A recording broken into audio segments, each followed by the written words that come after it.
Hello everyone, welcome to Topper Wise. आज हम देखेंगे अपना इंटरनेशनल रिलेशन सब्जेक्ट का जो पीवाईक्यू है। हम एक सीरीज चला रहे हैं यूपीएससी 2025 के सभी पीवाईक्यूज में, जीएस प्रीलिम्स के, वो भी chapter wise and even her question को हम टॉपिक वाइज सॉल्व कर रहे हैं। इस तरह के और भी सब्जेक्ट्स के लिए जैसे ज्योग्राफी, आपका हिस्ट्री, आपका science and tech and all, हम वीडियोस बना चुके हैं, वो अपलोड भी कर रहे हैं। आप चाहें तो वीडियो को मतलब इस वीडियो के डिस्क्रिप्शन लिंक से आप जा करके वो वीडियोस को देख सकते हैं। सभी एक ही प्लेलिस्ट में है एंड आपको मिल जाएंगे।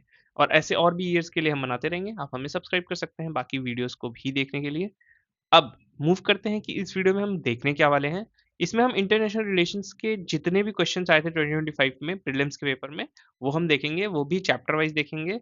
इवन हम सिर्फ क्वेश्चंस को देख करके उसके आपको आंसर्स नहीं बताएंगे।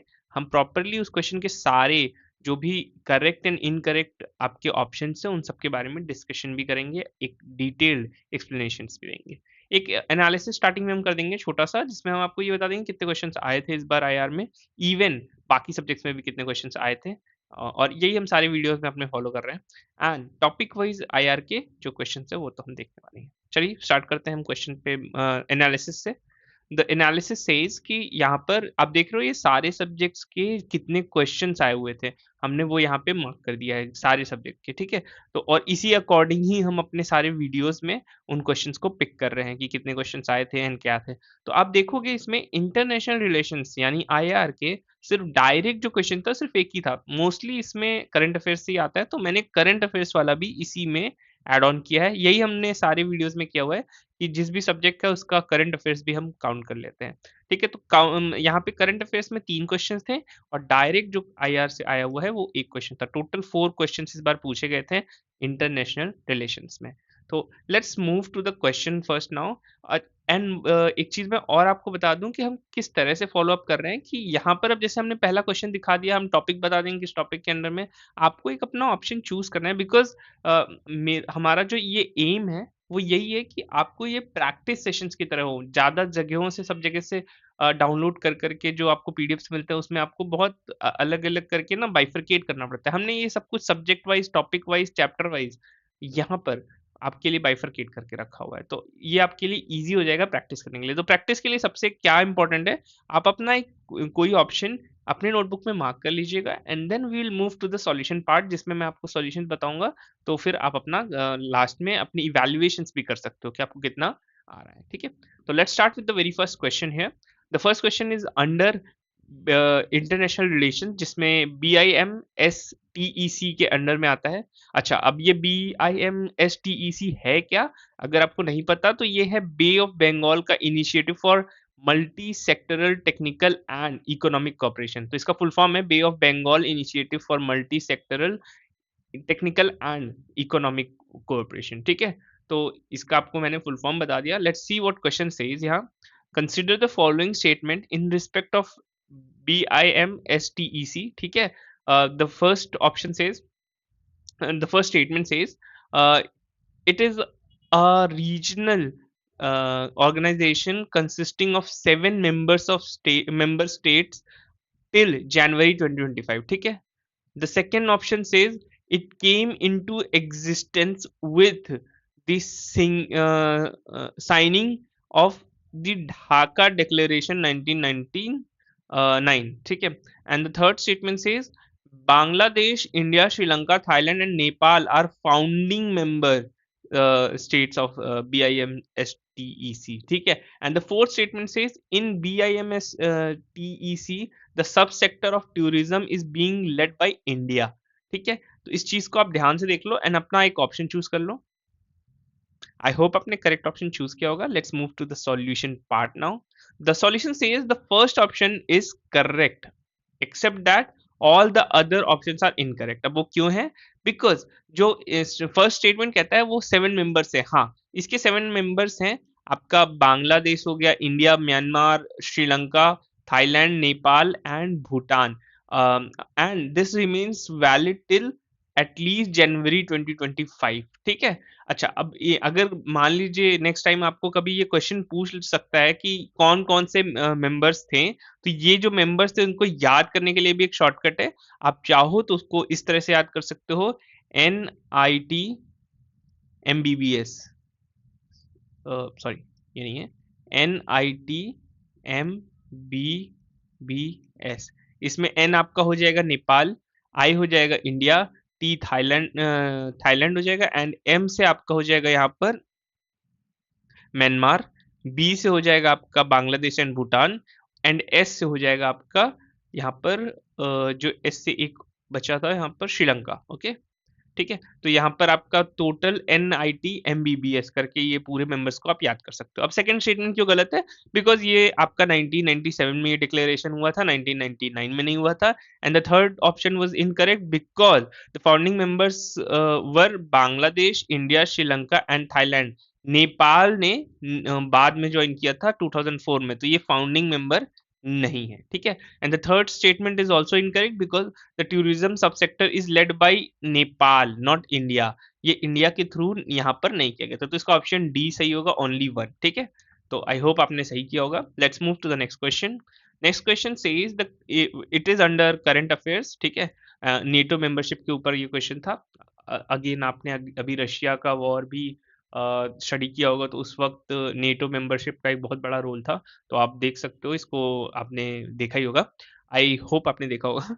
Let's see what the question says. Consider the following countries: Austria, Bulgaria, Croatia and Serbia, Sweden and North Macedonia, ठीक है। तो इनमें से how many of the above are members of North Atlantic treaty, ठीक है, organisation NATO. मतलब इसमें से कितने नेटो के मेंबर थे और मतलब है। तो अब आपको इसमें से एक ऑप्शन चूज करना है, choose your options. I hope आपने चूज किया होगा, करेक्ट चूज किया होगा, I mean. Let's see the solution part now. it says the Australia is not part of NATO। Bulgaria आपका 2004 में, अगर पूछा जाए कि कब बुल्गारिया हुआ था कभी, तो आपका 2004 में बुल्गारिया हो गया था। यहाँ पे क्रोएशिया 2009 में हो गया था। स्वीडन आपका 2024 में 32nd मेंबर था स्वीडन। तो कभी स्वीडन के ऊपर क्वेश्चन आए तो आप ये कर सकते हो, 32nd member in 2024। North Macedonia आपका नेटो में ज्वाइन हुआ था 2020 में। ओके, सो यहाँ पर आपका ऑस्ट्रिया नहीं रहेगा एंड सर्बिया ये अभी तक नेटो के मेंबर नहीं है। ऑल्सो मेंटेन मिलिट्री न्यूट्रलिटी, ये दोनों ही मिलिट्री न्यूट्रलिटी को अपनाते हैं, ठीक है, पॉलिसी ऑफ न्यूट्रलिटी, ठीक है, आप देख सकते हो यहाँ पर। तो इसका ऑप्शन बी सही होगा, only 4 of them are NATO members. Okay, let's move to the next question. The next question is under UN international year declaration, ठीक है, ये भी करंट अफेयर्स से पूछा गया था, इंटरनेशनल आईआर में ही। तो कंसिडर द फॉलोइंग पेयर्स। अब इसमें से आपको पेयर्स देखने हैं कि international year of the women farmer 2026, international year of sustainable of and resilient tourism 2027, year of peace, यहाँ पर ट्रस्ट, पीस एंड ट्रस्ट था 2025, and international year of asteroid awareness and planetary defence 2029, ठीक है। तो यहाँ पर आपको करेक्टली मैच कौन कौन से है वो चूज करना है। आई होप आपने इनमें से एक को चूज कर लिया होगा। Let's move to the solution part now. The solution says all the pairs are correct, ठीक है। आपका 2026 में वुमेन फार्मर वाला भी था, सस्टेनेबल एंड रिजिलियंट टूरिज्म में 2027, पीस एंड ट्रस्ट का 2025, एंड अवेयरनेस एंड प्लानिटरी का, I mean asteroid awareness and planetary defence का 2029। तो all the options are correct. अब इसमें जो फर्स्ट ऑप्शन है वो यूएन ने डिक्लेयर किया था 2020, UN has declared 2026 as the international, ठीक है, इसको यूएन ने डिक्लेयर किया था। The year in 2027 it will be observed as the International Year of Sustainable and Resilient Tourism, focusing sustainable development through tourism। यहाँ पे UN General Assembly has declared 2025 में आपका peace and trust का, ठीक है, to promote inclusive dialogue and conflict resolution। आपका 2029, the year 2029 has been declared, already declared the international year of asteroid awareness, ठीक है। ये आपका 2029 में एस्ट्रॉइड अवेयरनेस को डिक्लेयर कर रखा गया है एंड प्लानिटरी डिफेंस को भी, ठीक है। तो आई थिंक आपने इसमें सही ऑप्शन चूज किया होगा, which is 4, all of them, all the 4 are correct, ठीक है, D option. Let's see the next question, it's the last question as I said, आपके पास 4 क्वेश्चन ही पूछे गए थे। The fourth question says BRICS is under BRICS 16th summit, ठीक है। तो आपका ब्रिक्स का जो 16th समिट था उसके अंडर में आता है। Consider the following statement regard to BRICS, यहाँ पे 3 स्टेटमेंट्स दिए हुए हैं, जिसमें 16th BRICS summit was held under the chairship of Russia and Kazan, and Indonesia has become full member of BRICS, ठीक है। The theme of the 16th BRICS summit was strengthening multiculturalism for just global development and security, ठीक है। तो ये सारे option आपके statements थे। आप यहाँ पे चूज कर सकते हो कौन सा इसमें से करेक्ट स्टेटमेंट है या कौन कौन से करेक्ट स्टेटमेंट्स है। आई होप आपने करेक्ट चूज कर लिया होगा। Let's move to the solution part now. The solution part says first option is correct, ठीक है। यहाँ पे जो 16th BRICS summit था was held in Kazan and Russia from October, अब यहाँ से आपको डेट भी पूछा जाए तो अक्टूबर 22 to 24 इन 2024, ठीक है। 2022 सॉरी 22 एंड 24 तारीख को 22 से लेकर के 24 तारीख तक 2024 में ये चीज वो हेल्ड किया गया था, ठीक है, अंडर रशिया चेयरशिप, ठीक है। तो रशिया के ही चेयरशिप में किया गया था। Second option is also right, correct. Indonesia is has officially joined BRICS, ठीक है, as the full member announced by Brazil. Brazil ने अनाउंस किया था, ठीक है। अगर कभी पूछा जाए तो इंडिया नहीं, कई लोगों को ये पता लगता है कि ये जो ब्रिक्स में इंडोनेशिया है वो इंडिया की वजह से आया है, but Brazil has announced this, ठीक है, which will hold the BRICS presidency in 2025, ठीक है। तो अभी से ही इनका 2025 से ही Indonesia is officially join BRICS, ठीक है। And third statement is incorrect, ठीक है। यहाँ पे फर्स्ट एंड सेकंड करेक्ट था, but third statement is incorrect because strengthening